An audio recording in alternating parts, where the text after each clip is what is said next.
No जातो आदेवा जतरा नसगरा जसंतानो नामा पुतरासो जतरा पितारो अवंति मानो मदियारि रिघरायुर्गन्तो हरिद्यौरादितिरन्तरिक्षवारिनिर्माता सविता सपुत्रा विश्वै देवा हरिः पञ्चजना हरिर्जातमरिर् जनिर्वाङ्माद्यो शान्तिरन्तरिक्षगुं शान्तिः पृथिवी शान्तिराप शान्तिरोषधयः शान्तिः वंशपरयः शान्तिर्विश्वै देवाः शान्तिर्ब्रह्म शान्तिः सर्वगुं शान्तिः शान्तिरेव शान्तिः सामा शान्तिरेधियतो यतः समीहसे ततो न अभयं गुरु शन्नः गुरुप्रजाभ्यो भय नः पद्भ्यः गणानान्त्वा गणपतिगुं हवामहे प्रियाणान्त्वा प्रियपतिगुं हवामहे निधीनान्त्वा निधिपतिगुं हवामहे वसो मम आमजानिगर्भरमा त्वमजां शीघ्रवधम् अम्बे अम्बिके बालिके नमः सदर्यभगणौ सुवदरिकां कापीरवासिनीम् ॐ स्वस्ति श्रीमन्महागणाधिपतये नमः। संकल्प कीजिएगा। ओम विष्णवे नमः। ओम विष्णवे नमः। ओम विष्णवे नमः। ओम विष्णु नमः परमात्मने श्री पुराणपुरुषोत्तमस्य विष्णुराज्ञया प्रवर्तमानस्य ब्रह्मणो निरुदीय प्रलाभे श्री श्वेतवाराहकल्पे वैवस्वतमन्तरे अष्टाविंशतितमे युगे कलियुगस्य प्रथमचरणे जम्बूद्वीपे भरतखण्डे भारतवर्षे आर्यावर्ते देशान्तर्गत हिमवत् दक्षिणे पार्श्वे यमुनायां सन्निकटस्थपुरा इन्द्रप्रस्थादुना देहलीनगरान्तर्गते स्वकीयनिवासस्थले षष्ठ्यवदानां मध्ये रौद्रनामत्सवसंवत्सरे भगवता सूर्यनारायणो दक्षिणायने उत्तरगोलावलम्बिते मासोत्तमे मासे पुण्यपवित्रमासे श्रावणमासे शुभे शुक्लपक्षे अद्य नवम्यां शुभपुण्यतिथौ अष्टम्यां तदुपरि नवम्यां शुभपुण्यतिथौ वासरे अद्य तो गुरुवासरान्वितायाम् अमुकावतु गुरुतन्नो वयम् अपने गोत्र का उच्चारण कर लीजिए। अपने नाम का उच्चारण कर लीजिएगा। समस्त परिवार का परिवार का समस्त जनों का नाम ले लीजिएगा। बोलिए आयु आरोग्य ऐश्वर्य अभिवृद्धि कामनार्थम श्रुति स्मृति प्राणोक्त पुण्यफल प्राप्ति अर्थम मम गृहे सुख शांति समृद्धि करणार्थम सर्वत्र यश विजय लाभादि प्राप्ति करणार्थम भगवत श्री महादेवस्य सांब सदाशिवस्य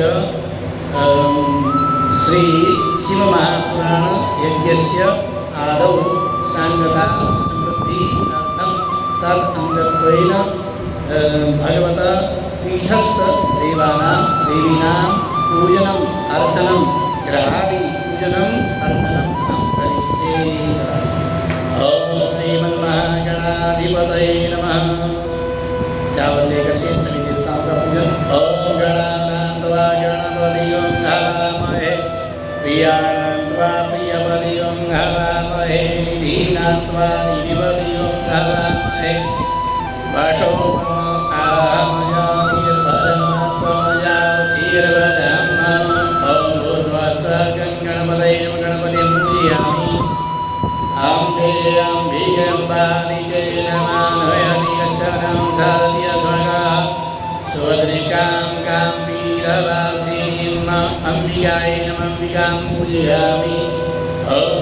वाद्यामि ब्राह्मणा बन्धमानसरा शास्त्रे यजमानो हविः अहेडमानो वरुणे हवोद्युरुसवं समान आयुः प्रमुखीः ॐ पार्वते वरुणाय नमः वरुणं पूजयामि विश्वानि देव सवितर्दुरितानि पराशुभाय भद्रं तन्न आशुभ ओंकाराय नमः ओंकारं पूजयामि श्रीशने लक्ष्मीश्च पत्न्यां बहुरात्रे पार्श्वे नक्षत्राणि रूपामश्विनो व्यातं ईशान्निशाणां मयिखाणां सर्वलोकमयिखाणां ॐ श्री नमः श्रीं पूजयामि ॐ वशो पवित्रमधिहतधारं वशो पवित्रमधि सहस्रधारं देवस्वा सविता भुनातु वशो पवित्रेण सतधारेण शुभवाकामनुच्च श्रियादि सप्तकृतमातृकाभ्यो नमः सप्तकृतमातरं पूजयामि ॐ समख्यै देव्या धिया सन्दर्शनाय रोजक्षसा माम आयुः प्रमुखीर्मो अहं तव वीरं विधेय तव देवी सन्दृशि गौर्यादि षोडशमातृकाभ्यो नमः पूजयामि ॐ योगे वासोस्पदे प्रविजानि असमं स्वावेशो अनमीवो भवानहं यद्वैमहे प्रविदन्नो योगजवसन्नो भवद्विवरे शान्तरस्वरे वास्तुपुरुषाय नमः वास्तुपुरुषं पूजयामि ॐ योगे योगे तव तरं भाजे भाजे हवामहे सखाय इन्द्रमूर्तये दिव्यादि चतुर्योगिनीभ्यो योगिनीं पूजयामि ॐ नैश्वसमविरन्नस्मात् वैश्वानरापुर एतारमग्ने एकेनमृधन्नमृत्या अमृत्यं वैश्वानरं क्षेत्रद्वितीयाय देवाः ॐ क्षेत्राधिपतये नमः पूजयामि ॐ ब्रह्मविद्यानां प्रथमं पुरस्तात् ऋषिमतः शुरुचो वेन आवहौ सवन्या उपमास्य विशदा सरस्योनिव सरस्विवः ॐ ब्रह्मणे नमः ब्रह्माणं पूजयामि ॐ वेदां विष्णोर्विचक्रमे त्रैधानि ददे परं समूढस्य पाकं जुरे स्वाहा विष्णवे नमः विष्णुं पूजयामि नमः शम्भव यजमयो भवाय च नमः शङ्कराय च महेश्वराय च नमः शिवाय च शिवतराय च ॐ रुद्राय नमः रुद्रं पूजयामि ॐ नवग्रहस्य प्रार्थना ॐ कृष्णेन रजसा वर्तमानो निवेशयन्नमृतं मर्द्यं च हिरण्येन सविता रथेन देवो याति भुवनानि पश्यन् ॐ सूर्याय नमः सूर्यं पूजयामि ॐ श्रां श्रीं संसा चन्द्रमसे नमः तमसं पूजयामि ॐ क्रां क्रीं रौंस भौमाय नमः भौमं पूजयामि ॐ रां क्रीं रौंस बुधाय नमः बुधं पूजयामि ॐ क्रां क्रीं रौंस गुरुवे नमः गुरुं पूजयामि ॐ क्रां क्रीं रौंस शुक्राय नमः शुक्रं पूजयामि ॐ रां क्रीं रौंस शनिश्चराय नमः शनिश्चरं पूजयामि ॐ रां क्रीं रौंस रावे नमः रां पूजयामि ॐ श्रां श्रीं संसर्केतवे नमः केतवं पूजयामि नमो देव्ये महादेव्ये शिवाय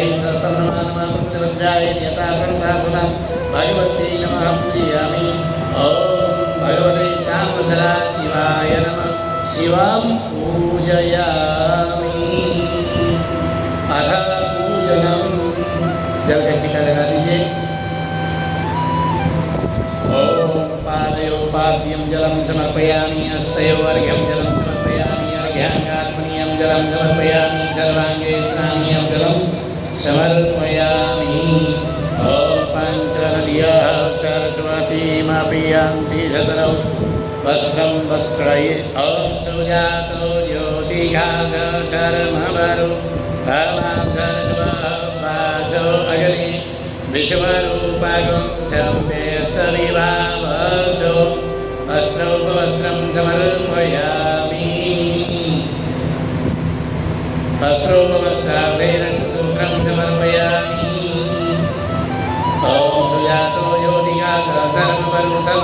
वासो गणे विश्वरूपगं शम्भेयस्य विवावसो वसो पवित्रमासि अतधारं वसो पवित्रमासि सहस्रधारं देवस्वा सविता पुनातु वसो पवित्रेण सर्वधारेण सुभवा कामरुक्ष्यः वस्त्रोपवस्त्रं समर्पयामि गन्धं निवेदयामि त्वां गन्धर्वागणस्वामिं दृष्ट्वा प्रियपरित्मामोहरीशो नो राजा वेदवान्यजमारमुच्यत गन्धं विलेपयामि अक्षरान् समर्पयामि अक्षरमीमनन्तयो प्रियालोकन हस्तौघटजवानहो विप्राणविष्टयामति योजामिन्द्रदेहरि अक्षरान् समर्पयामि पुष्पाणि समर्पयामि पुष्पमालां माल्यानि सुगन्धैः मानित्यानि वैप्रोमयानितानि पुष्पाणि पूजार्थम् प्रतिगृह्यतां पुष्पमालाम् अर्पयामि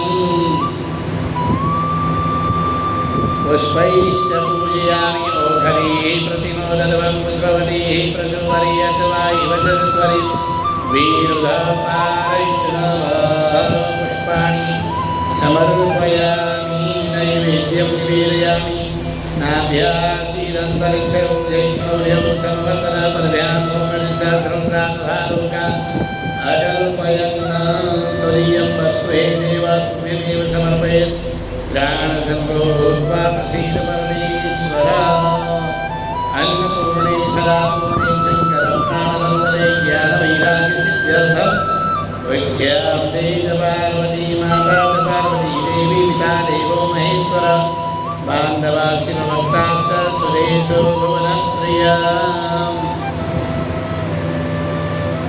नैवेद्यं निवेदयामि नाभ्यासीरन्तरिक्षौ जैष्णोर्यौ संवर्तन पर्व्यां भूमिर्दशास्रोत्रान्धालोकान् कल्पयन् तुरीयं वस्ये देव तुभ्यमेव समर्पयेत् प्राणसम्भो भूत्वा प्रसीद परमेश्वर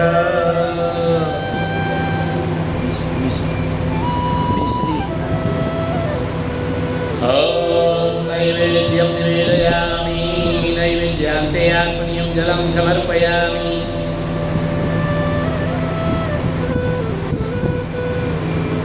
नैवेद्यान्ते आत्मनीयं जलं द्रव्यदक्षिणां समर्पयामि मन्त्रपुष्पाञ्जलिं उल्लेखस्य प्रार्थना ॐ विघ्नेश्वराय वरदाय सुरप्रियाय लम्बोदराय सकलाय जगद्धिताय नागानाय सत्ययज्ञविभूषिताय गौरीसुताय गणनाथ नमो नमस्ते या श्री स्वयं सुकृतिनां भवनेश्वरश्री पापात्मनां द्रुतदेयं प्रदेशबुद्धि श्रद्धा सदां योजना प्रभवस्य लज्जातां तां ददासु परिपालय देवि विश्वं मन्त्रपुष्पाञ्जलिं समर्पयामि नमस्करोमि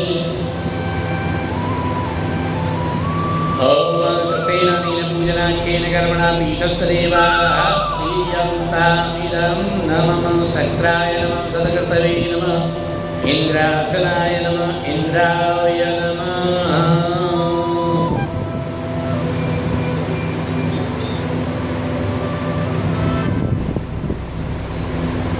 ॐ यस् ॐ विश्वो अवस्थितिलया दिशो हेतुमेकां गौरी पतिं विदिततत्त्वमनन्तकीर्तिं मायाश्रियं विगतमायमचिन्त्यरूपम् बोधस्वरूपममलं हि शिवं नमामि वन्दे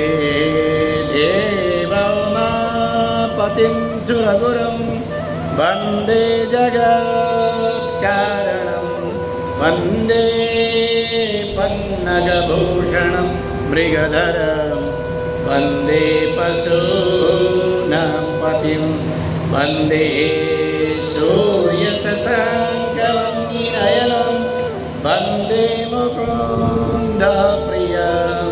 वन्दे भक्तजनाश्रयं च वरदं वन्दे शिवं शङ्करं वन्दे शिवं शङ्करं बोलो गौरी शंकर भगवान की जय। ओम नमः पार्वती पतये हर हर महादेव।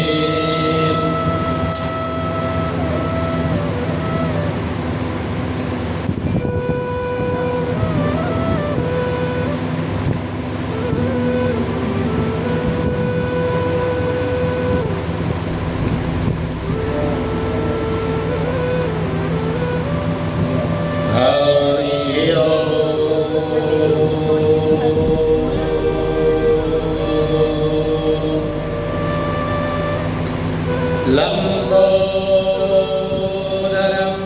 परमसुन्दरमेकदन्तं पीताम्बरं त्रिनयनं परमं पवित्रम् उद्यद्दिवाकरनिभोज्ज्वलकान्तिकान्तं विघ्नेश्वरं सकलविघ्नहरं नमामि। देवी प्रपन्नार्तिहरे प्रसीद मातर् जगतोऽखिलस्य प्रसीद विश्वेश्वरि पाहि विश्वं त्वमीश्वरी देवी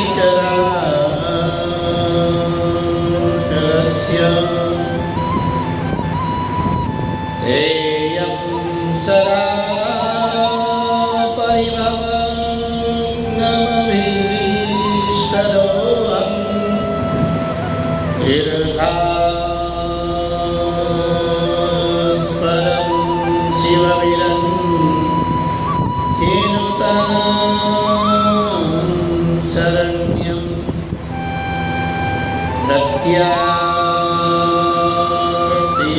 प्रणतपालभवाब्धिभूतं वन्दे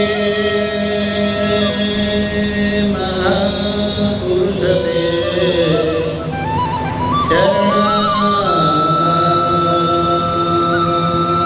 चरणारविन्दम् त्यक्त्वा सुरस्तरसुरेत्सितराज्यलक्ष्मी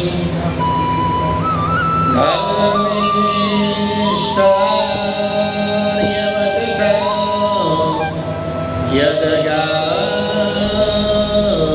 यदगादरण्यं माया प्रियं दयितयेत्सितमन्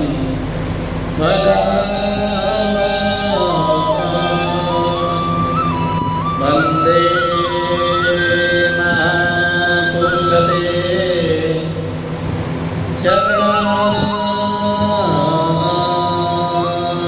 चरणारविन्दं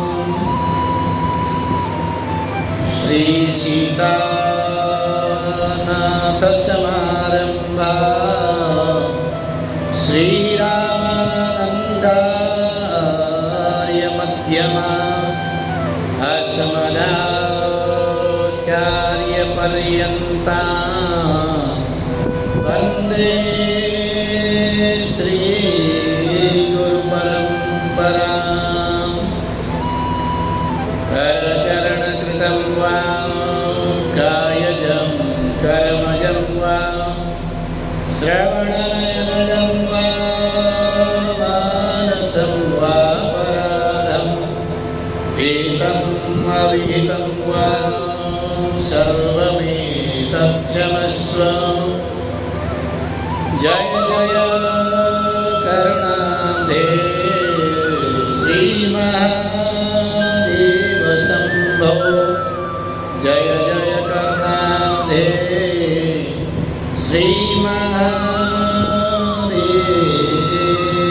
शंभो वागर्थाविव संपृक्तो वागर्थ प्रतिपत्तये जगतः पितरौ वन्दे पार्वती परमेश्वरौ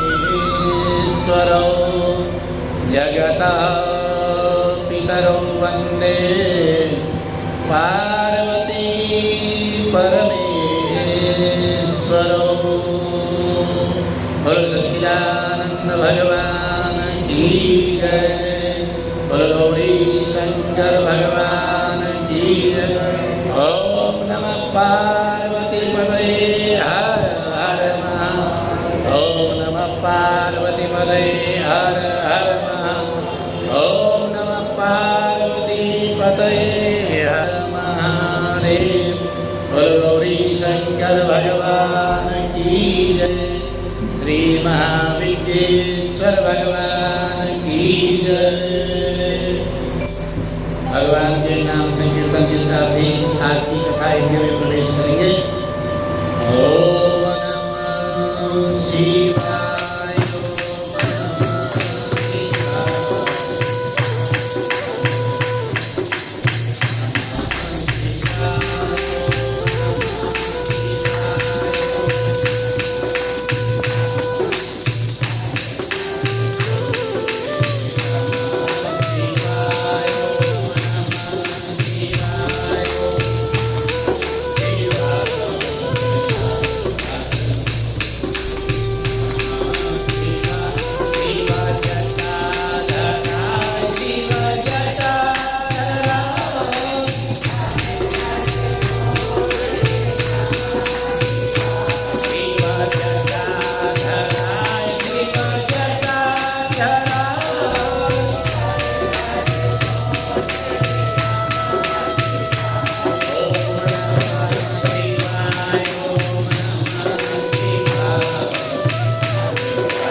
तं प्रगतेरनादिं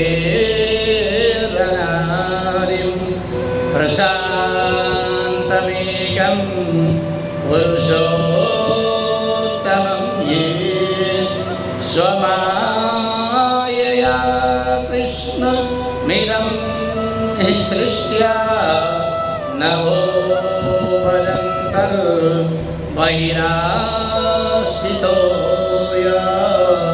नभो वदन्तर्बहिरास्थितं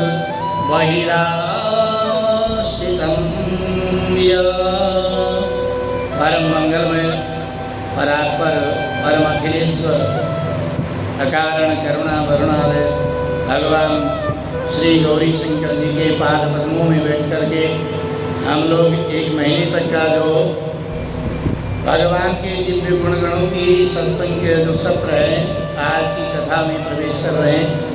सभी लोग कथा श्रवण जो है ध्यान पूर्वक करें, नहीं तो आपके पाप जागृत हो जाएंगे। जागृत पाप और वृद्धि करते हैं।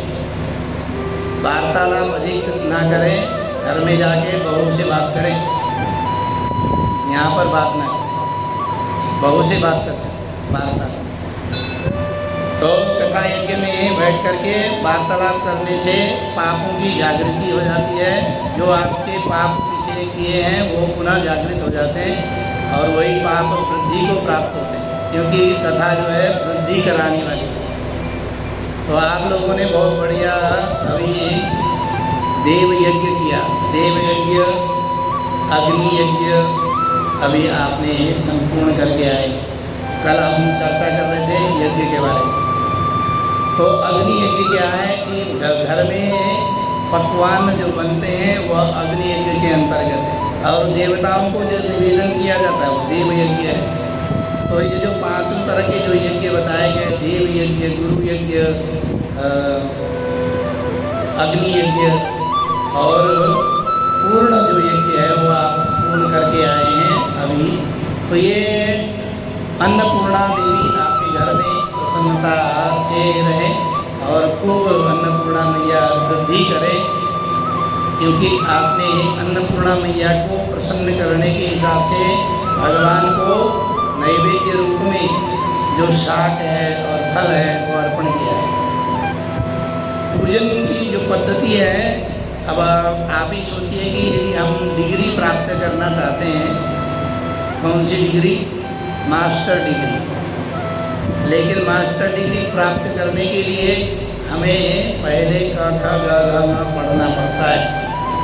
ऐसे ही जो 4 की भगवान प्राप्ति की है वो सर्वोत्तम है। सर्वोत्तम जो डिग्री है वो है पूजन, पूजन की प्रक्रिया। पहले है श्रवणम, फिर दूसरा नंबर है कीर्तनम, तीसरा नंबर है मनन, चौथा जो है वह पूजन है। लेकिन अब ये बताएं कि यदि हम डायरेक्ट चाहें कॉलेज में जा कर के MA और PhD करना चाहें, मास्टर डिग्री प्राप्त करना चाहें, क्या प्राप्त हो सकती है? किसी भी बच्चे को प्राप्त नहीं है। तो उसके लिए सर्वप्रथम है श्रवण। यदि सुना नहीं है तो आपको वह डिग्री प्राप्त होने वाली नहीं है। कई लोगों का ऐसा मत होता है कि हम तो पूजन तो करते हैं, तो सर्वश्रेष्ठ पूजन ही बताया तो पूजन को ही करते हैं। तो ऐसा नहीं है, वो क्रम है। सर्वश्रेष्ठ पूजन है, लेकिन उससे पहले सबसे पहले श्रवण है। यदि सुना नहीं है तो आपका कीर्तन नहीं होगा। कीर्तन का मतलब उन कीर्तियों का गान हम लोग कर नहीं पाएंगे। भगवान के क्या क्या कीर्तियाँ हैं, भगवान के कितने दिव्य महात्म्य हैं, भगवान की कितनी लीलाएँ हैं, कितना गुण है, कितने धाम है, कितने स्थान है। परसों हम चर्चा कर रहे थे ना, गंगा आदि नदियों के अनेकों मुख हैं। तो उन गंगा आदि नदियों के जो मुख हैं, उन मुखों में जाकर के दिव्य स्नान का महत्व है। गंगा के 100 मुख है। अन्य जो नदियाँ हैं, जितनी भी पवित्र नदियाँ हैं, उनमें स्नान करने की अलग अलग विधि है। ऐसे हम कल पूजन की यज्ञ की प्रक्रिया आपको बता रहे थे। तो आज वह दिव्य यज्ञ आपने संपूर्ण करके आए। अब लेकिन कथा सुनना बहुत ज़रूरी है। श्रवण करने के बाद भगवान के कथाओं का ज्ञान भी करना है। भगवान की दिव्य लीलाओं, कोई नहीं है सुनने वाला, अपने आप मनन कीजिए। सुनने वाला कोई होता नहीं है, या हम सुनाने में समर्थ नहीं है। जो कथा हमने सुनी है उसका मनन कीजिए। मनन करने के बाद ही आप बैचलर डिग्री आपको प्राप्त होगी। यदि मनन नहीं किया तो बैचलर डिग्री प्राप्त होगी। तो अधिकतर क्या होता है, हम लोगों में क्या नकारात्मक ऊर्जा क्या होती है, हम लोग सुनना किसी की भी नहीं चाहते, चाहे वो घर में हो, चाहे किसी श्रेष्ठ व्यक्ति की हो, चाहे कथा हो, कथा में भी श्रवण नहीं करना चाहते। कई लोग ऐसा होता है कि कथा में आए, बढ़िया से नींद आ जाती और नींद को हम लोग पूरा कर लेते हैं और कथा क्या सुनाई पता ही नहीं चलता। तो यह दिव्य जो यज्ञ है, यज्ञ में कथा श्रवण मनन। और अभी तक हमने विद्येश्वरी जो संहिता है और रुद्र संहिता के अंतर्गत भगवान के दिव्य गुणों की गान किया और रुद्र संहिता के अंतर्गत ही भगवान की जो दिव्य कथाएं हैं, आज कथा श्रवण के कुछ कथा श्रवण आपसे कराएंगे, आपको कराएंगे। तो कह रहे हैं कि जो भगवान हैं वो कैसे हैं, वो कह रहे हैं कि स्वभाव से भगवान अनादि अनादि, जिसका कोई जन्म नहीं है और किसी जन्मादि विकारों से रहित है, ऐसे भगवान शिव उनके पास कैसे हैं। और वह पुरुषों में उत्तम है, पुरुषोत्तम। पुरुषोत्तम नाम भगवान नारायण का भी है और भगवान शिव को भी पुरुषोत्तम कहा जाता है, क्योंकि शिव ही नारायण है, नारायण ही शिव है। हर और हरि में कोई भेद नहीं। इसी बात को भगवान ने यहाँ शिव जी ने स्पष्ट किया है कि हर और हरि में जो भेद करता है वो पाप का भागीदार होता है, इसलिए भेद नहीं। और वह पुरुषोत्तम ऐसे भगवान शिव का मैं वंदन करता हूँ, पूजन करता हूँ, जो भगवान विश्व की सृष्टि और सृष्टि के आधारभूत हैं। पूरे संसार के 14 भुवनात्मक जो जगत है, उस जगत के आधारभूत भगवान शिव ही हैं। और वह कैसे है, आकाश की भांति। जैसे आकाश अनंत है, हमारा पूरा शरीर भी आकाश से युक्त है, हम सब आकाश के बिना नहीं है। हमारा जितना भी शरीर के अंदर जो खाली जगह होती है वह आकाश है। इसीलिए तो पंचभौतिक शरीर कहा गया है ना, पृथ्वी जल तेज वायु और आकाश। आकाश मुख्य, जैसे आकाश अनंत है वैसे ही भगवान शिव भी अनंत है। ऐसे अनंत भगवान शिव को मैं निरंतर वंदन करता हूँ, प्रणाम करता हूँ। और वो भगवान शिव कैसे हैं, जैसे लोहा चुंबक को खींच लेता है, ऐसे अनंत कोटि ब्रह्मांडों के अधिष्ठात्री देवता भगवान शिव से ही सभी आकर्षित है। भगवान शिव एक तरह से मान के चले चुंबक है, उसमें ही सारी जीव जगत जो है चुंबक की तरह चिपक जाता, ऐसे भगवान शिव है। ऐसे भगवान शिव को निरंतर वंदन करता हूँ, प्रणाम करता हूँ। और भगवान के पाद पद्मों में बैठ कर के हम लोग कथा श्रवण कर रहे हैं, भगवान को प्रणाम करते हैं। ऐसा यहाँ पर जो मंगलाचरण है, मंगलाचरण की जो आपको स्तुति सुनाई थी, उसका अर्थ यही है। तो भगवान के पाद पद्मों में प्रणाम करते हुए ऋषिगण कह रहे हैं कि हे शिव जी महाराज, आप हमारे को ऐसे भगवान के रमणीय दिव्य कथाओं का स्मरण कराइए, जिससे हमारे जो पाप है, जो ममत्व भाव है, जो अहंकार है, वह अहंकार हमारा समाप्त हो जाए। ऐसे भगवान से भगवान की दिव्य गुणों की कथा सुनाई। वो कह रहे हैं कि सूत सूत महाभाग चिरंजीवी सुखी भव, यात्रा वयसि नस्तात शांकरी परम कथा।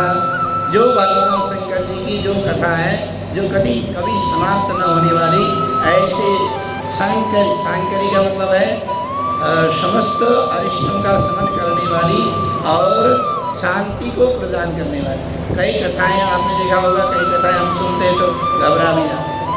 ऐसी कोई कथा ना हो, वैसी जो कथा भगवान की कथा होती है और मनुष्य की व्यथा होती है। मनुष्य का अपनी बातें बताने लगता है तो हम लोग व्यथित हो जाते हैं। कई लोग बताते हैं भाई हमारे साथ ऐसी घटनाएं घटी, हम लोग खुद डरने लग जाते हैं। तो वो कथा नहीं है, वो तो व्यथा है, व्यथा सुनने के बाद व्यथा ही प्रकट होती है। कथा सुनते हैं तो भगवान की ऐसी दिव्य कथा सुनने से हमारे मन में शांत भाव प्रकट होता है और हम सन्मार्ग की तरफ बढ़ते हैं। तो भगवान सूत जी कह रहे हैं कि हे ऋषियों, मैं ऐसी ही कथा आपको बताता हूँ जिस कथा श्रवण से अहम भाव जो है वह समाप्त हो जाता है। आपके जो कथा श्रवण करने वाले व्यक्ति हैं उनके अहम भाव को समाप्त होता है और उनके जीवन में दीर्घायुष्य की प्राप्ति होती है। ऐसी कथा मैं आपको सुनाता हूँ। तो सावधानतया सुनो, कथा जो है सावधान होकर के ही सुनना चाहिए। वो कह रहे हैं सावधान, क्योंकि ये जो कथा है यह बहुमूल्य, आपका जो ज्ञान होता है ना, ज्ञान का कोई मूल्य नहीं है। इसीलिए कहा गया है नहीं ज्ञानी न सदृशम पवित्र में विद्यते, ज्ञान से पवित्र कोई भी चीज़ वस्तु नहीं है। यदि ज्ञान नहीं है उस व्यक्ति की विशेषता भी नहीं होती। जैसे जैसे ज्ञान की वृद्धि होती है वैसे वैसे विशेषता होती है। तो इसीलिए कह रहे हैं कि ये जो पवित्र वस्तु आपको जो ज्ञान दिया जा रहा है इसको सावधान होकर के सुनिए। आपको भी कोई बहुमूल्य वस्तु कोई देता है तो यही कहता है कि भाई ध्यान से ले जाओ। आप लोग भी अपने बच्चों को ये कहते हैं एप्पल का फ़ोन स्कूल में ले जा रहा है तो ध्यान से रखना भाई, एप्पल का है, महंगा फ़ोन है। कीपैड वाला फ़ोन होता तो चलो कोई बात नहीं, 2,000, 500, 1,000, 2,000 का चले गए। तो ऐसे ही बहुमूल्य जो वस्तु किसी को दी जाती है वो सावधान होकर के सुनने के लिए बोल रहे हैं। भगवान सूत जी कह रहे हैं आप लोग सावधान होकर के सुनिए।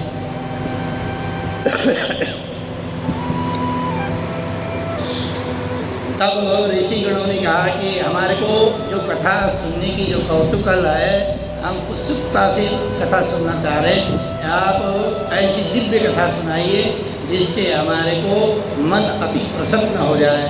तब वो कह रहे कि हे ऋषिगणों, हे शौनक जी, मैं आपको ऐसी ही कथा सुना रहा हूँ। तो दिव्य कथा आप सुनिए। कह रहे एकस्मिन् समये विप्रा नारदो मुनिसत्तमः ब्रह्मपुत्रो विनीतात्मा तपोर्थं मन आददे। एक बार नारद ऋषि मुनि जो ब्रह्मपुत्र है, ब्रह्मा जी के पुत्र हैं, उनको तपस्या करने का ऐसा मन हो। हम लोग भी आपने देखा होगा कभी कभार ऐसा मन होता है कि आज कुछ तप किया जाए, कुछ दान किया जाए। सांसारिक जितने भी भोग विलासता की वस्तुएं हैं उनको त्याग करके कुछ धार्मिक कार्य करने का ऐसा मन हमारा होता है। और कभी कभार जो जिसकी जितनी दिव्य आत्मा होगी उतना ही वो अधिक धार्मिक कार्यों में की तरफ अग्रसर होता है। क्योंकि 4 जो पुरुषार्थ हैं उसमें पहला नंबर ही धर्म का है। धर्म, अर्थ, काम और मोक्ष। जब हमारे सत्कर्म जागृत होते हैं और हमारे बड़े लोगों का जो आशीर्वाद है वो हमें प्राप्त होता है और भगवान की कृपा होती है, तब सत्कर्म करने की तरफ हमारा मन होता है।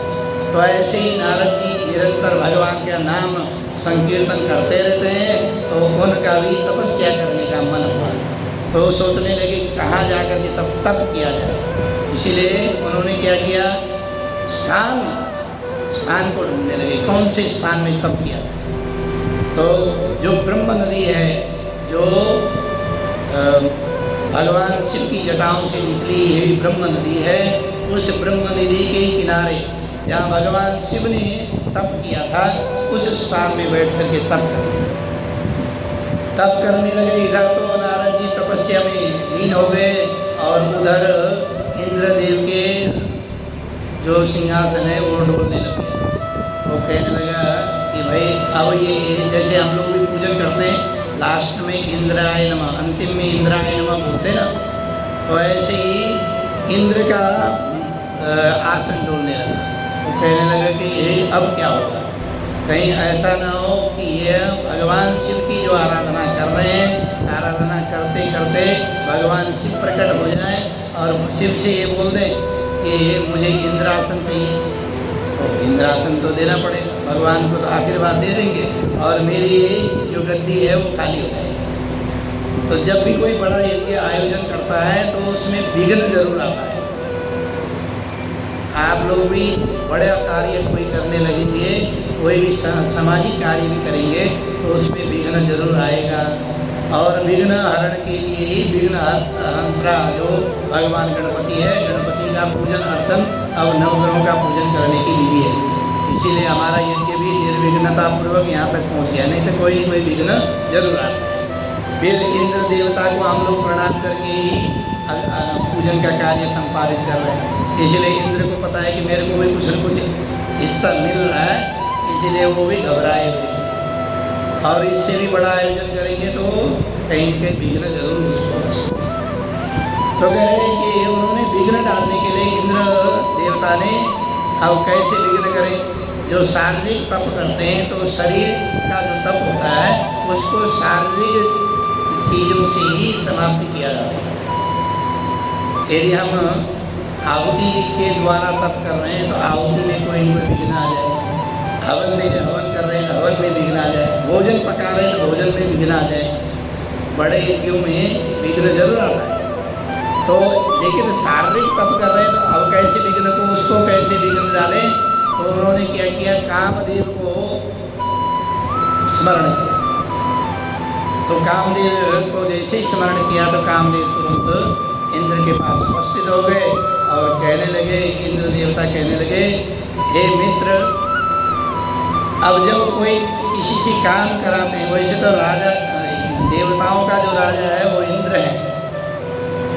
अब इंद्र अपनी जो प्रजा है, प्रजा से तो आपने देखा होगा राजा और प्रजा में थोड़ा सा भेद होता है, लेकिन जब काम पड़ता है आपने भी देखा होगा, आपके एरिया में जब वोट मांगने आते हैं ना, खूब हाथ जोड़ते हैं, महाराज वोट देना, अरे आप तो मेरी माँ हो, मेरी बहन हो, मेरे पिताजी हो, पिता भी बोल लेंगे और पैर छू लेंगे, प्रणाम कर लेंगे। जैसे जीत गए उसके बाद आप उनके ऑफिस में चले जाओ, राम राम भी नहीं करेंगे। तो ये नियम पहले से ही है, क्योंकि गंगा की जो धारा होती है वो ऊपर से बहती है, तो पहले से ही देवताओं ने भी ऐसे ही किया। इंद्र देवता वैसे किसी को मुँह नहीं लगाते, लेकिन जब कार्य पड़ता है तो जो देवता से कार्य पड़ता है उसी देवता को स्मरण करते हैं। और फिर क्या कहते हैं, इंद्र क्या कह रहे हैं, देखिए सुनिएगा सब बड़ा सा सब। मित्र वर्य महावीर सर्वदा हितकारक, शृणु प्रीत्या बचो में त्वां गुरु शय्या सहायतात्मन। वो कह रहे कि आत्मन, आत्मन मतलब बहुत नज़दीक का जो व्यक्ति होता है उसको, मेरे बहुत नज़दीकी जो व्यक्ति आप हो। और यही नहीं, वो कह रहे मित्र वर्य, कह रहे आप हमारे परम मित्र हो, आप मेरे हित कारक, हित करने वाले आप ही हो, आपके अलावा कोई भी नहीं है। हम भी तो ऐसे ही करते ना, जिससे काम निकलवाना होता है उससे ऐसे बोलते हैं, आप जैसा कोई नहीं, आप तो हमारे खास, आप ही हमारा काम कर सकते हो और किसको बोले।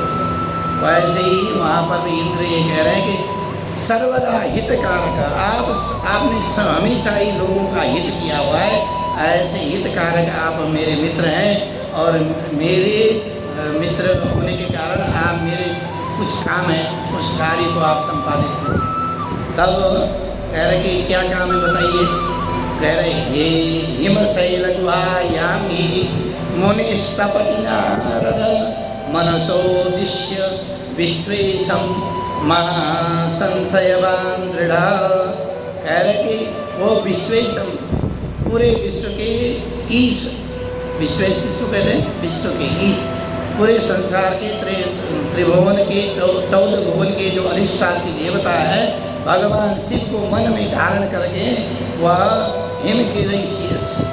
हिमगिरी शिला के पास और ब्रह्म नदी के पास, ब्रह्म नदी गंगा के पास ही तपस्या में संलग्न है, भगवान शिव को प्रसन्न करने के लिए संलग्न है।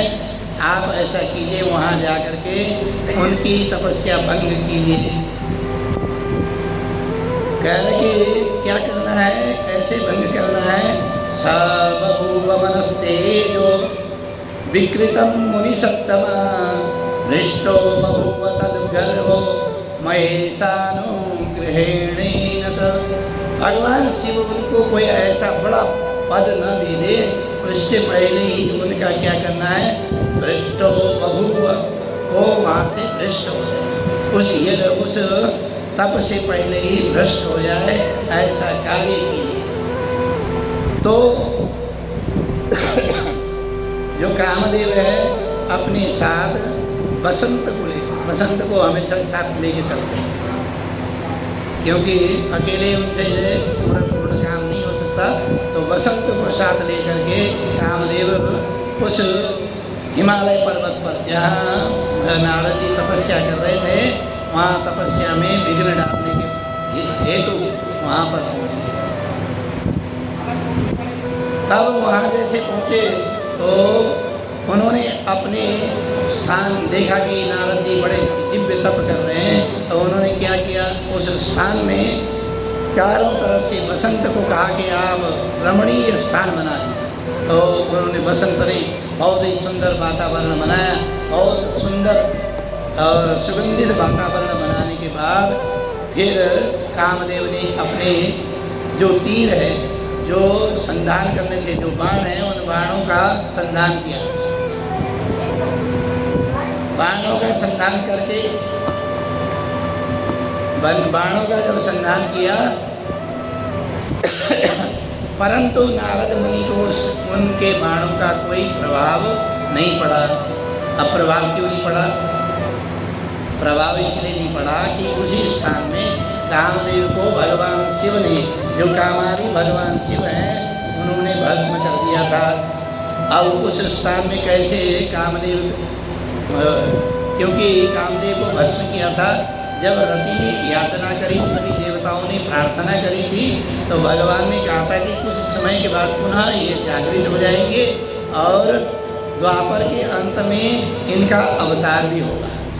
ऐसी रति की प्रार्थना और देवताओं की प्रार्थना के होने के बाद तो वह कामदेव पुनः जागृत हो गए और कामदेव ही वहाँ आकर के बाणों का संधान करने लगे। लेकिन उस क्षेत्र में, वह जो क्षेत्र है जिस क्षेत्र में कामदेव भस्म हुए थे, पूरा का पूरा जो क्षेत्र है, जहाँ जहाँ तक दूर तक नजर जाती थी, वहाँ तक कामदेव का जो भस्म हुए जो भस्म है वो चारों तरफ फैली हुई थी। जहाँ तक भस्म थी वहाँ तक कामदेव का कोई प्रभाव होने वाला नहीं था। अब कामदेव ने बहुत प्रयत्न किया, बहुत दिनों तक निरंतर प्रयत्न करते रहे, लेकिन नारद जी के ऊपर कामदेव का कोई प्रभाव नहीं पड़ा और कामदेव अपने आप परास्त होकर के वापिस इंद्र के पास पहुंच गए। इंद्र को जब सुनाया कि मैंने सब तरह से काम के बाण छोड़े, बसंत ने पूरे के पूरे वातावरण को सुंदर बनाया, उसके बावजूद भी नारद जी को कोई प्रभाव नहीं पड़ा। तब इंद्र ने सोचा कि अब इनसे तो कुछ हुआ नहीं, अब क्या किया जाए। तो इंद्र ने नारद जी की स्तुति करनी शुरू कर दी और कामदेव अपने स्वधाम को चले गए। इधर जो नारद जी जो तपस्या कर रहे थे, उनकी तप में तपस्या पूर्ण, उन्होंने सोचा कि मैंने तो कामदेव भी आया था, उसको मैंने परास्त कर दिया, अब मेरी भी तपस्या पूर्ण हो गई। जबकि तपस्या पूर्ण हुई नहीं। हम लोग भी ये सोचते हैं कि हमारा काम पूरा हो गया उससे पहले, और उससे पहले ही यदि हम कर्म पूर्ण होने से पहले ही खुशियाँ जब मनाते हैं तो कर्म का फल ही प्राप्त नहीं होता। यहाँ पर कई बार आपने विचार किया होगा, कई ऐसे अंतर्राष्ट्रीय मैच हुए जिन्होंने पहले ही सोच लिया कि अब तो हम जीता मैच है, पहले ही खुशियाँ मनाने लगे। एक बार पाकिस्तान का मैच था जिसमें वो जीते हुए थे, धोनी, महेंद्र सिंह धोनी कप्तान था, उसमें भी वो पहले ही खुशियाँ मनाने लगे, सेलिब्रेशन करने लगे थे और बाद में हार गए। तो ऐसे ही हम भी यदि कोई कार्य जब तक पूर्ण नहीं होता तब तक उसका आनंद जो सेलिब्रेशन है वह मनाना नहीं चाहिए। कर्म पूर्ण होने के बाद ही उसको पूर्णता केवल वही भगवान को समर्पित करना चाहिए। लिखा है मंत्रेण रक्षेत गूढ़म कार्यम चापि निरोधे। कार्य कैसे करना चाहिए? कहा जैसे मंत्र होता है, मंत्र झोली के अंदर मंत्र हम लोग जब करते हैं ना, तो झोली के अंदर इसीलिए होती कि उसको गोपनीय मंत्र होता है। मंत्र जप करने की विधि है, उच्चारण करके जो मंत्र जप किया जाता है वह जब श्रेष्ठ नहीं होता है, वह अधम जप माना जाता है। और मुख यदि खोल करके उसमें थोड़ा सा आवाज़, हल्की सी आवाज़ करते हुए किसी को सुनाई ना दे, लेकिन मुंह जो होठ चलाते हैं वो जो मंत्र जप किया जाता है, जप करने की विधि बता रहा हूँ, वह मध्यम जप माना जाता है। एक श्रेष्ठ जो जप होता है वो मानसिक मन में ही अंदर ही अंदर उच्चारण करें, होठ आपके बाहर उच्चारण ना होता हो, ऐसा जप ही श्रेष्ठ माना जाए। तो ऐसे ही जो जप होता है, जो कार्य है वो कैसे करना चाहिए? जैसे जप करते हैं मंत्रेण रक्षेत गूढ़म, कह रहे कार्यम चापि नियोजे। हम लोग भी ऐसे करते हैं, कई लोग आपने देखा होगा पहली बातें बोलने लग जाते हैं, हम ऐसे करते हैं, हम ऐसे करेंगे, ऐसे करेंगे, या ऐसा होगा। जो ऐसे कर्म करते हैं, ऐसी बातें करते हैं, उनके कार्य में हमेशा ही विघ्न आता है। क्यों? क्योंकि उधर जो इंद्र देवता हैं वो विघ्न डालते हैं। इसीलिए जो भी आप कर्म करने के लिए सोचें, आप घर बनाने के लिए सोचें, कोठी बनाने के लिए सोचें, अपनी फैक्ट्री डालने के लिए सोचें, या घर में कोई भी बड़ा कार्य करने के लिए सोचें, तो मंत्रेण रक्षेत गूढ़म, जैसे मंत्र जप में हम लोग एकदम गोपनीय रखते हैं, ऐसे गोपनीय रख करके फिर कार्य को पूर्ण करने के बाद ही लोगों को उजागर करना चाहिए। ये यहाँ पर एक शिक्षा भी मिलती है। तो ऐसे ही जो इंद्र देवता है, इंद्र देवता वहाँ उनकी तो स्तुति गाई, लेकिन यहाँ नारद जी ने सोचा कि मेरा कर्म पूर्ण हो गया, मैंने कामदेव जो आया था उसको विचलित करके उसको वापस भेज दिया, काम का मेरे ऊपर कोई प्रभाव नहीं हुआ। ये भी भगवान शिव की माया के कारण, क्योंकि माया से मोहित होने के बाद जब अहंकार आ जाता है ना, तो भगवान की माया ग्रसित कर देती है। तो ऐसे ही उनको माया से ग्रसित होकर के वो वहाँ उठे और सोचा कि अब किसको बताएं, मैंने तपस्या करी है, अब किसको बताएं। हम लोग भी जब तप दान पुण्य यदि करें, तो यदि दान भी करें तो इस हाथ से दान करा हुआ इस हाथ को पता नहीं चलना चाहिए, ठीक है? तो दान हमने क्या करा, लेकिन लोगों को अधिकतर ऐसा होता है दान में दिखा करके करते हैं। अरे, और कई लोग तो सेल्फी खिंचा करके, पंडित जी आपको मैं नहीं दे रहा हूँ, जरा एक फ़ोटो हो जाए। और कोरोना काल में जो लोग डोनेशन देने वाले थे, वो लोगों को दान देते समय सेल्फी खींच करके, फ़ोटो खींच करके अपलोड कर देते हैं कि भाई हमने ये दान किया। तो जबकि दान की महिमा है वो भी गोपनीय होनी चाहिए। हमारे उत्तराखंड में पहाड़ी क्षेत्र में अभी भी जो दान देते हैं ना, मुट्ठी में ऐसे बंद करके, और लिफाफा ना हो तब तो लिफाफे चलने लगे, पहले पत्ते के ऊपर बांध करके दक्षिणा दी जाती थी, किसी को पता भी नहीं चले कि कितना दक्षिणा दी। तो ऐसे गोपनीय रखने की विधि, वही विधि जो है लिफाफा है। लिफाफे में हम लोग देते हैं ना दक्षिणा, गोपनीय दान जो है गोपनीय, किसी को प्रकट भी नहीं है, और ना हम किसी से प्रकट करके हम देते हैं। ऐसे ही वहाँ जब अब वो सोचने लगे मैं सबसे पहले मैंने इतना बड़ा तप किया है, किसको बताऊँ। वो सोचने लगे, देखो कामदेव ने भगवान शिव को भी परेशान किया था, अब सबसे पहले शिव जी को बता। शिव जी को तो क्रोध आया था, मुझे तो क्रोध भी नहीं आया, मैं उनसे भी श्रेष्ठ हो गया। भाई शिव जी को क्रोध आया, उन्होंने कामदेव को भस्म कर दिया, लेकिन मुझे क्रोध भी नहीं आया और कामदेव परास्त भी हो गया। इसका मतलब मैं शिव से भी श्रेष्ठ हूँ, तो सबसे पहले शिव जी को ही बता दूँ। तो वहाँ से भगवान की माया से ग्रसित होकर के वो कैलाश पर्वत पर के भगवान शिव से प्रार्थना करने लगे। शिव से कहने लगे, महाराज भगवान शिव पहले ही समझ गए थे कि नारद जी क्यों आए।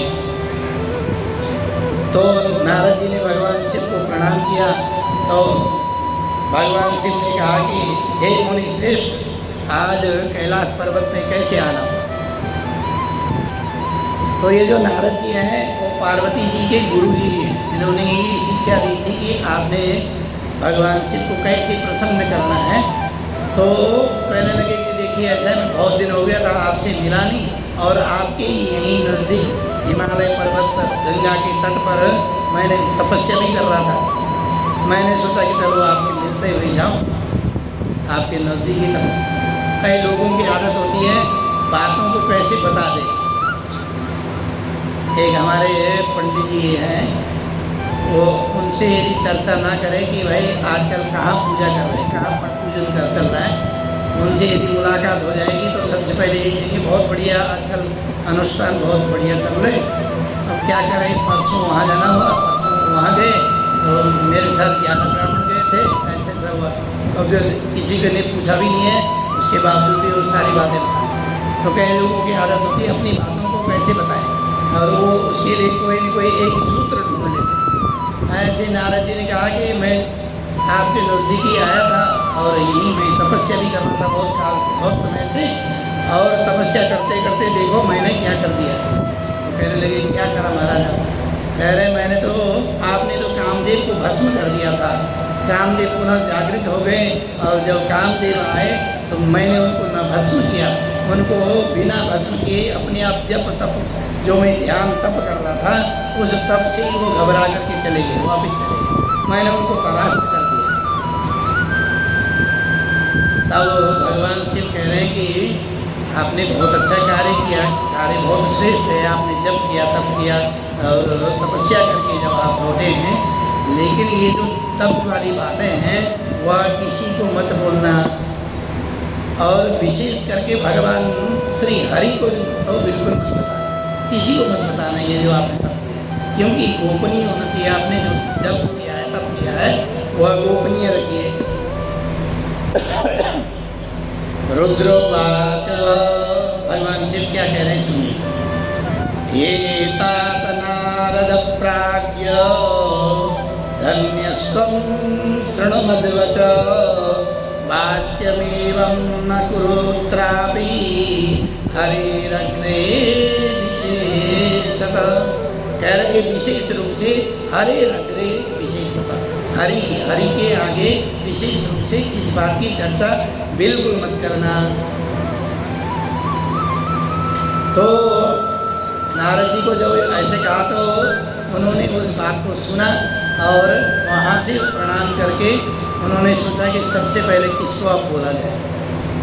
वो कहने सोचने लगे इससे पहले कि मैंने रुद्र देवता को तो बता दिया ये बात, क्योंकि ये रुद्र देवता जो काम को है भस्म कर दिया था, अब उनको तो बता दिया। अब सबसे पहले अपने जो पिता हैं, पिताश्री ब्रह्मा जी को इस बात को बता, जबकि भगवान शिव ने मना कर दिया था कि अब किसी को मत बताना, आपने मुझे बता दिया, लेकिन अब किसी को भी इस बात की चर्चा मत करना, इसमें ही आपकी भलाई होगी। लेकिन उन्होंने अपने श्रेष्ठ व्यक्ति, कई बातों में हमारे लिए ऐसे होता है, यदि हम यहाँ मंच से बोल रहे हैं कि वार्तालाप मत करना, बातें मत करना, लेकिन लोग बात जरूर करेंगे। क्यों?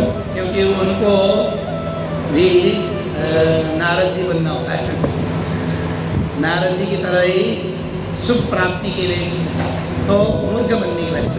क्योंकि जब बोल दिया गया कि आप वार्तालाप मत कीजिए, उससे पाप की जागृति होती है, उसके बावजूद भी वार्तालाप।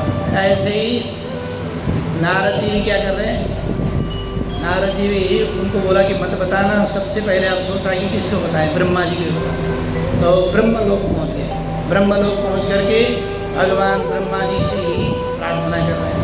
तो जैसे ही ब्रह्मलोक पहुँचे तो ब्रह्मा जी को पहले से ज्ञात हो गया, भगवान शिव की कृपा से उनको पहले से ज्ञात।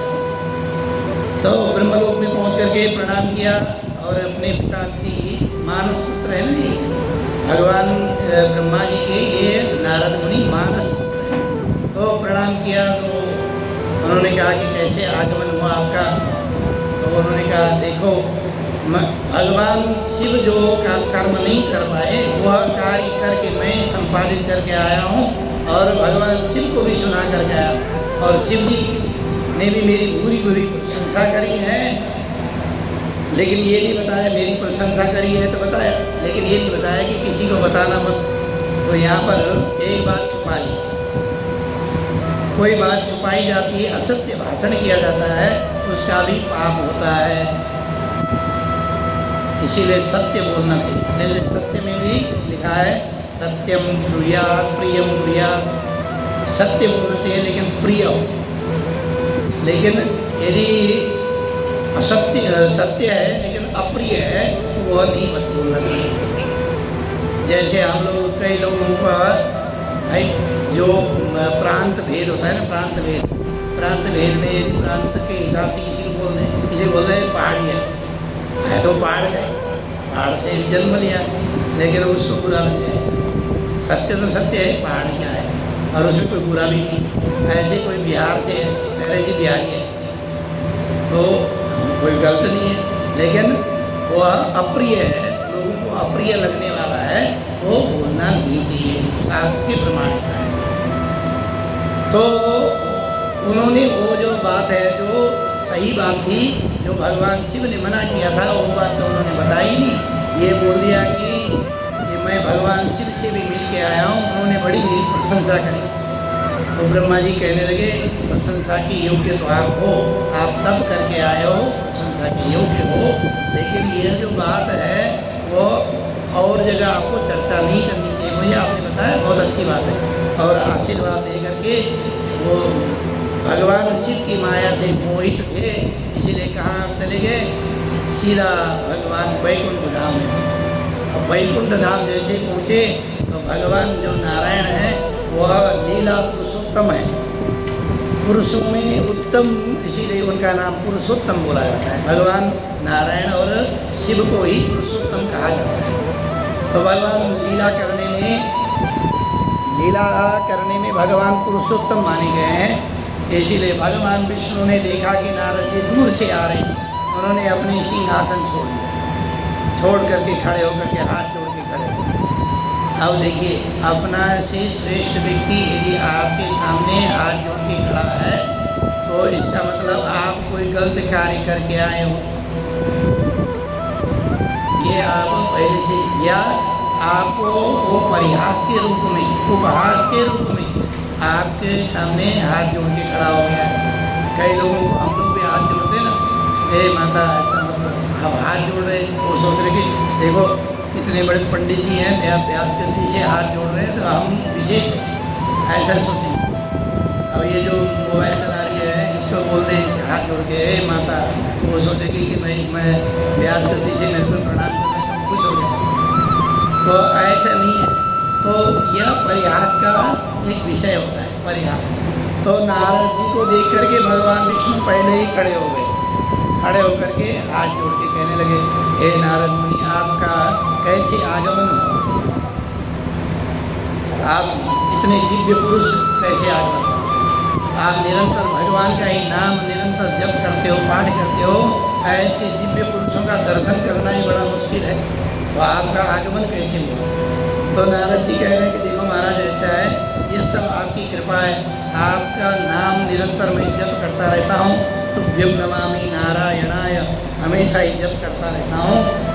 इसी कारण मैं लोक वंदनीय, तीनों लोकों में मेरी पूजन होता है, देवताओं में, दानवों में, मानवों में, राक्षसों में, सभी जगह मैं जहाँ जाता हूँ सभी लोग मेरी पूजा करते हैं। उसका मुख्य कारण आपका नाम जप है, लेकिन इससे भी मैं श्रेष्ठ कर्म करके आया। वो कहने लगे महाराज ऐसा क्या कर्म करके आए। वो कह रहे कि मैं दिव्य तप करके उस गंगा तट पर, जिस गंगा भगवान शिव की जटा से जो निकली हुई पावनी जो गंगा है, जग पावनी जो गंगा है, उस गंगा के तट पे, वो भी जहाँ से गंगा प्रारंभ होती है गंगोत्री में, ऐसे दिव्य स्थान में तप करके आया हूँ। और इससे पहले भगवान शिव को भी अपने तप के बारे में बता के आया, ब्रह्मा जी को भी बताया। मैंने सोचा कि आपको भी बता दूँ, त्रिदेवों को पहले बता दूँ, उसके बाद औरों को बताऊँगा। वो कहने लगे महाराज बहुत बढ़िया, आप तो इतने बड़े तपस्वी हैं, और आप तो निरंतर जप तप निरंतर करते रहते थे, फिर भी आपने ये जो तप किया यह श्रेष्ठ कर्म है। आप जैसा पूरे तीनों लोगों में कोई नहीं है, इतना दिव्य तप आपने किया है। आपका मनोरथ सिद्ध हो, ऐसा बोल करके भगवान श्री विष्णु उनको भूरी भूरी प्रशंसा है, निरंतर भूरी प्रशंसा है। और आपसे श्रेष्ठ व्यक्ति आपकी प्रशंसा कर रहा है तो दो काम हो सकते हैं। एक तो आपकी मूर्खता पर वो आपकी प्रशंसा कर रहा है, दूसरा ये है कि आपसे कोई विशेष काम निकलवाना हो तब आपकी प्रशंसा की। बहुत बढ़िया आदमी है। हम यहाँ पे भी जो हमारे साथ रहते हैं उनको बोल दें इनसे बड़ा कोई नहीं है, तो हीरा की तरह है। तो ये एक काम है कि या तो उनसे काम बहुत ज़्यादा काम निकलवाना या फिर उनकी मूर्खता पर बातें प्रकट करना, तो दो स्थिति होती है। तो उन्होंने पूरी पूरी प्रशंसा करी, कहने लगे महाराज अब मैं और लोगों को ये बताने के लिए निकलता हूँ। भगवान श्री नारायण कहते हैं अच्छा महाराज बहुत बहुत आपने धन्यवाद, आप जैसे दिव्य तपस्वी का दर्शन हमें प्राप्त हो गया, इससे बड़ा क्या हो सकता है। वहाँ से जैसे ही भगवान विष्णु लोक से नारद जी निकले, तो जैसे ही विष्णु लोक से वैकुंठ धाम से निकले तो उससे भी रमणीय एक और सुंदर नगर उनको मिला। वो बड़ा आश्चर्य हुआ, ये तो वैकुंठ धाम से भी ऐश्वर्यशाली नगर है। उस नगर में जैसे प्रवेश किया तो उन्होंने देखा कि नगर में सभी तरह के जो लोग हैं सभी प्रसन्न हैं। नगर में श्री महालक्ष्मी की कृपा निरंतर बरस रही है। नगर में बहुत दिव्य आयोजन हो रहा है। उन्होंने सोचा कि यह दिव्य आयोजन इसका है और यह नगर किसका है, इसके राजा अधिष्ठात्री देवता कौन है। उन्होंने सोचा ये भी कोई देवताओं का स्थान हो। उस नगर में भ्रमण करते हुए नगर के जो जहाँ राजमहल था, राजमहल में पहुँचे। जो राजमहल में पता किया तो उस नगर के जो राजा थे वह उनका नाम था शीलनिधि। शीलनिधि नाम के राजा थे। और वो जो आयोजन हो रहा था, जो पूरे नगर सजा हुआ था, दिव्य नगर का श्रृंगार हो रहा था, तो वह सजा इसलिए था कि शीलनिधि के जो राजकुमारी है उनका स्वयंवर हो गया। और राजकुमारी के स्वयंवर जैसे ही नारद जी सभा में पहुँचे, राजसभा में पहुँचे, राजा ने दिव्य स्वागत किया, उनको बैठाया, पूजन किया, अर्चन किया, वंदन किया और दिव्य भोजन उनको खवाए और प्रसाद दे करके तब प्रणाम करके कहने लगे महाराज कैसे आना हुआ। नारद जी कहते हैं कि देखो मैं अपनी बात तो मैं बाद में बताऊंगा, क्योंकि मैं दिव्य तप करके आया हूँ। बात तो बता रहे हैं लेकिन बता ये कह रहे हैं बाद में बताऊंगा। लेकिन ये बताओ कि तुम ये जो आयोजन है, इतना जो सुंदर नगर सजा हुआ है, यह नगर सजा किस लिए है। वो कहने लगे महाराज आप बैठो, अभी आपको भी पता चल जाएगा। मैं सबसे पहले अपनी कन्या को बुलाया। तो कन्या को बुलाया, कन्या का नाम था श्रीमती। श्रीमती नाम की जो कन्या थी राजकुमारी, वह आकर के प्रणाम किया। तो प्रणाम करते ही कहने लगे कि ये जो मेरी कन्या है राजा शीलनिधि कहने लगे कि ये मेरी जो कन्या है इस कन्या का स्वयंवर है महाराज। इसी स्वयंवर के लिए हमने ये अनेकों देशों से राजा और राजकुमार यहाँ आए हैं और यह जो मेरी कन्या है सर्वगुण संपन्न है। जैसे ही नारद जी ने उसके मुख की तरफ देखा तो वो तो साक्षात लक्ष्मी स्वरूपा, ऐसी सुंदरी थी कि श्री लक्ष्मी जी भी उनके सामने फीकी पड़ जाए। ऐसी सुंदरी श्रीमती, नाम भी श्रीमती। श्रीमती का मतलब होता है, श्री का मतलब होता है ऐश्वर्य से युक्त, मति माने बुद्धि। ऐसी श्रीमती का दर्शन करते ही भगवान नारद जी को, अपने नारद जी का जो है ना मन विचलित हो गया। वो सोचने लगे कि ये तो दिव्य सुंदरी है और वो पूरी प्रशंसा करने लगे उस सुंदरी की, उस कन्या की। और महाराज शीलनिधि ने कहा महाराज ऐसा है, आप प्रशंसा तो कीजिए, ठीक है आप प्रशंसा किया, बहुत बहुत धन्यवाद आपका, लेकिन सबसे पहले इसका हाथ तो देखिए महाराज। इस हाथ देखिए कि इसको कैसी वर की प्राप्त होगी।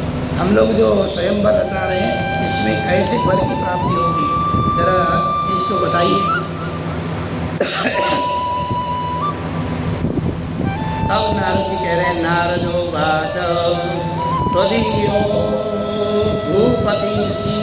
भूपति शील निधि स वृषभपर सकन्या विशालाक्षी श्रीमती वरवर्णिन। ये जो श्रीमती नाम की जो तुम्हारी जो कन्या है, यह वर को, उत्तम वर को प्राप्त करेगी।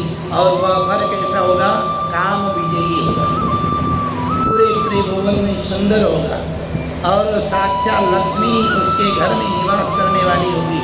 ऐश्वर्यशाली तीनों लोगों में उससे वो ऐश्वर्यशाली कोई भी नहीं होगा। अब सबसे पहले उन्होंने बोला कि काम विजयी होगा।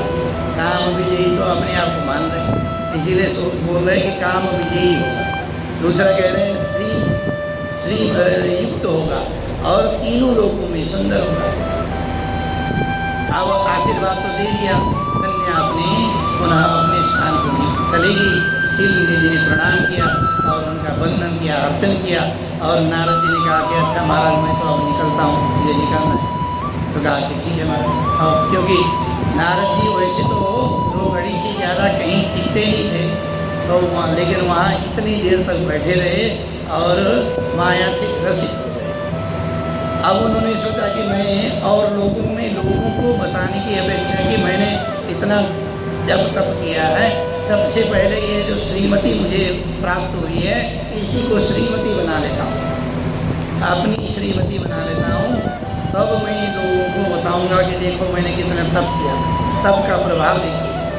तो वो और जगह जाने की अपेक्षा पुनः वापिस वैकुंठ में पहुँच गए। वैकुंठ में पहुँच करके भगवान नारायण अपनी दिव्य सैया में शयन कर रहे थे। लक्ष्मी जी उनके चरण दबा रही थी, तो पुनः दोबारा से पहुँच गए। दोबारा पहुँचे तो भगवान नारायण उनको देख करके उठे ही। पहले तो देखो तप करके आए थे, तो इसीलिए दिव्य प्रभाव था, उसीलिए तप करने के बाद उठे। लेकिन अब श्रेष्ठ कर्म करके आए नहीं, मानसिक विकार उत्पन्न हो गया है, इसीलिए भगवान ने उनसे कोई स्वागत नहीं किया, न उनका कोई प्रशंसा करी। तो बैठे तो बोलने लगे। नारद जी सबसे पहले भगवान को प्रणाम करते हैं। भगवान को प्रणाम करते हैं तो प्रणाम करने पर भगवान पहले प्रणाम स्वीकार ही नहीं करते, भगवान अपनी दिव्य शयन में रहते हैं।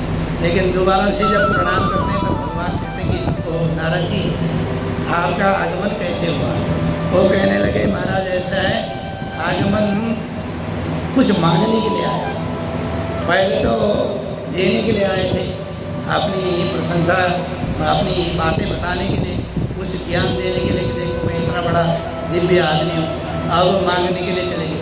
जब हम मांगने जाते हैं तो हमेशा ही छोटा होता है, मांगने वाला व्यक्ति हमेशा ही छोटा होता है। ब्राह्मण से आपने देखा होगा, हम लोग ब्राह्मणों को दक्षिणा देते हैं। ब्राह्मण को दक्षिणा देने के बाद ब्राह्मण फिर भी देता तो ऐसे, दक्षिणा तो ऐसे लेता है, लेकिन उसके बाद आते समय ऐसे आशीर्वाद भी देता है।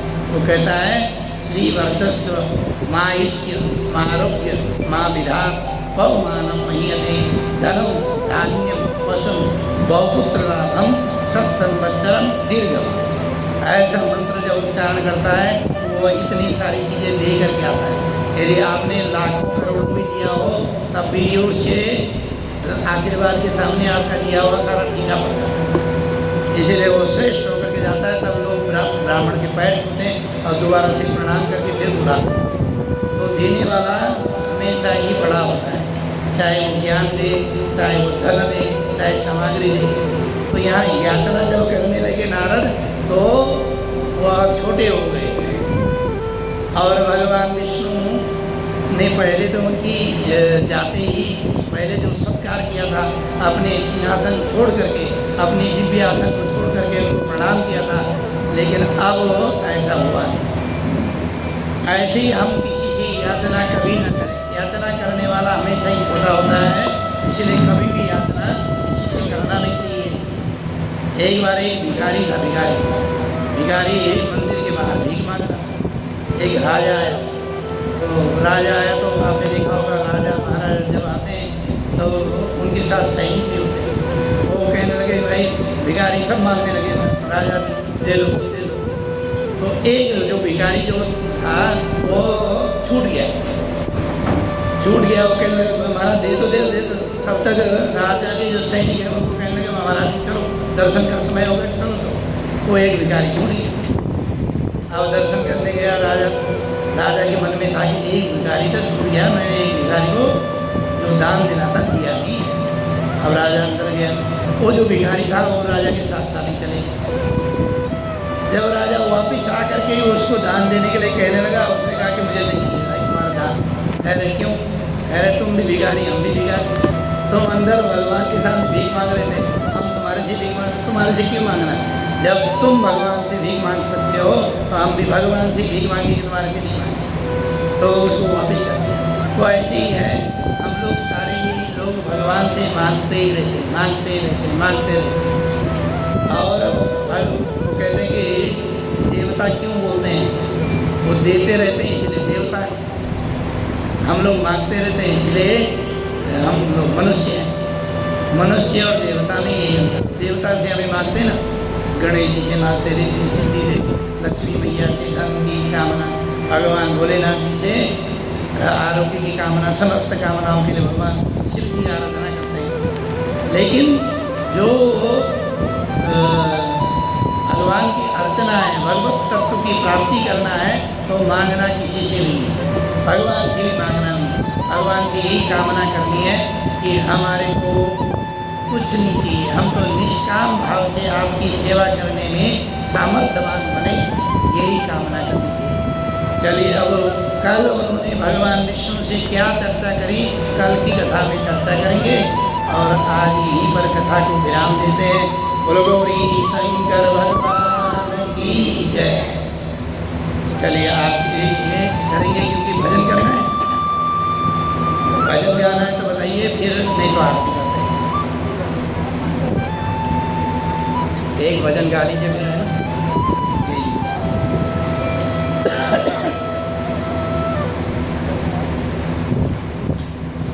गौरी शंकर भगवान की जय।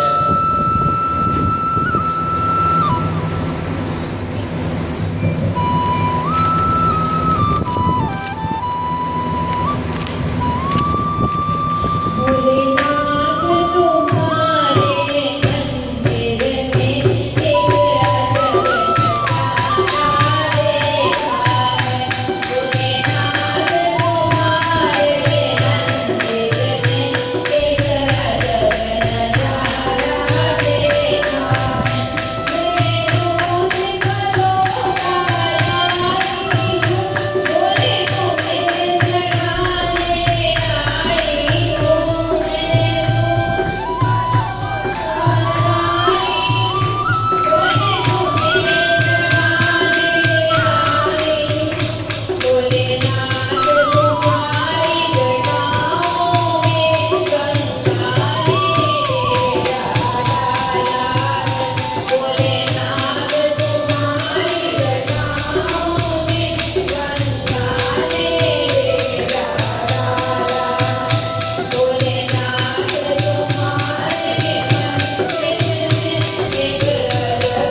बोलो गौरी शंकर भगवान की जय।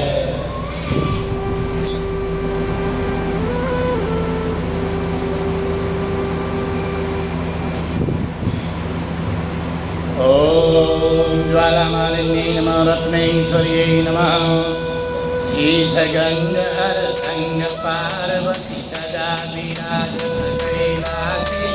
नंदी भृंगे नृत्य करत है, नंदी भृंगे नृत्य करत है। गुणवाक्यन दिवके शीतल मंद सुगंध पवन बहे जामे शिव अविनाशी।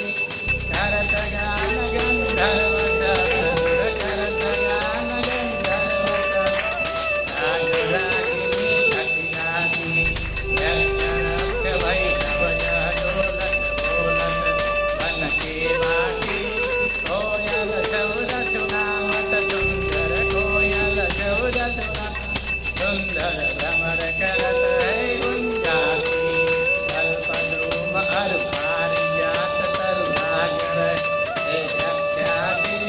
कामधेनु कोटि गजा डोलत, कामधेनु कोटि गजा करत फिरत है भिक्षादि। सूर्यकांत सम पर्वत सो, चंद्रकांत भव के वासी।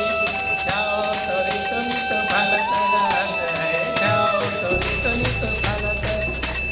पुष्प चढ़त है बरसाती, देवभूमि गंधीरपण निगम रहत जो नित गाती। ब्रह्मा विष्णु को ध्यान धरत है, ब्रह्मा विष्णु को ध्यान। कछ शिव हमको फरमाती, सिद्धि के दाता सदा आनंदित सुख राशि। इनको सुमिरन सेवा करता, प्रभु जी को सुमिरन सेवा। टूट जाय यम के पासी, त्रिशूल धर को ध्यान निरंतर। मन लगाय कर योगांति, घोर करो विपदा शिवधन की। कष्ट हरो विपदा भस्म, जन्म जन्म शिव पद पाती। कैलासी काशी देवा शिव अविनाशी। गिरि सुधनी तो सेवक जान सदा चरणन हो, बालक जान सदा धन तो अपनो जान कृपा की जो। आप तो प्रभु जी नयन भव अवगुण नव ढकियो। जब अपराध क्षमा कर शंकर मेरो अपराध क्षमा कर। किंकर की विनती सुनियो, अभय जानकी हो प्रभु को सकल हितकारी। श्री भोलेनाथ भव अलख निरंजन, भैरवनाथ भव अलख निरंजन। भव भंजन भव हितकारी। काल हरो हर कष्ट हरो हर दुख हरो दारिद्र्य हरो। नमामि शंकर भजामि भोले, नमामि शंकर भजामि भोले बाबा। हर हर शंकर तव चरणम, बोलो हर हर शंकर तव चरणम। बोलो हर हर शंकर तव, बोलो हर हर शंकर तव चरणम। बोलो हर हर शंकर तव, बोलो हर हर शंकर तव चरणम। बोलो गौरी शंकर भगवान की जय। हिरम्बार आरती किम समर्पयामि। आरती ले लीजिए, आरती पकड़ो। ओम द्यौः शान्तिरन्तरिक्षं शान्तिः, पृथिवी शान्तिरापः शान्तिरौघरयः शान्तिः, वनस्पतयः शान्तिर्विश्वै देवाः शान्ति। ब्रह्म शान्तिः, सर्वगुण शान्तिः, शान्तिरेव शान्तिः। सामा शान्तिरेधि सुशान्तिर्भवतु। हाथ में फूल लेके प्रार्थना। ओम यज्ञेन यज्ञमयजन्त देवास्तानि धर्माणि प्रथमा न्यासन्नः ते अनाकं महिमानसञ्जत पूर्वे साध्याः सन्ति देवाः। ॐ तत्पुरुषाय विद्महे महादेवाय धीमहि तन्नो रुद्र प्रचोदयात्। मंत्रपुष्पांजलिं समर्पयामि। 4 परिक्रमा कीजिएगा।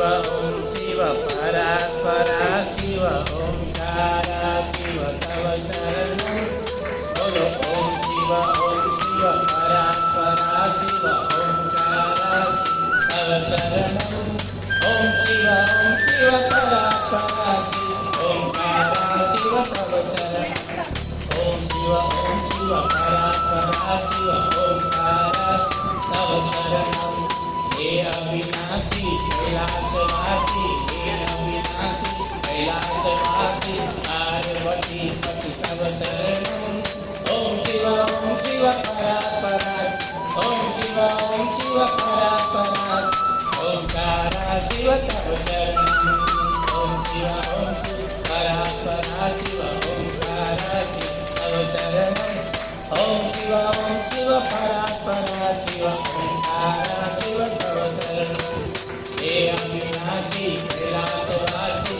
पार्वती पति तव शरणं ओम शिव परात्परा शिव ओंकारा शिव तव शरणं हे मृत्युंजय पशुपतितं भुजंगभूषण तव शरणं हे मृत्युंजय पशुपतितं भुजंगभूषण तव शरणं ओम शिव परात्परा ओंकारा शिव तव शरणं बोलो ओम शिव परात्परा ओंकारा शिव तव शरणं ओम शिव परात्परा ओंकारा शिव तव शरणं बोलो गौरी शंकर भगवान की जय धर्म की अधर्म का प्राणियों में और विश्व का गौ माता की भारत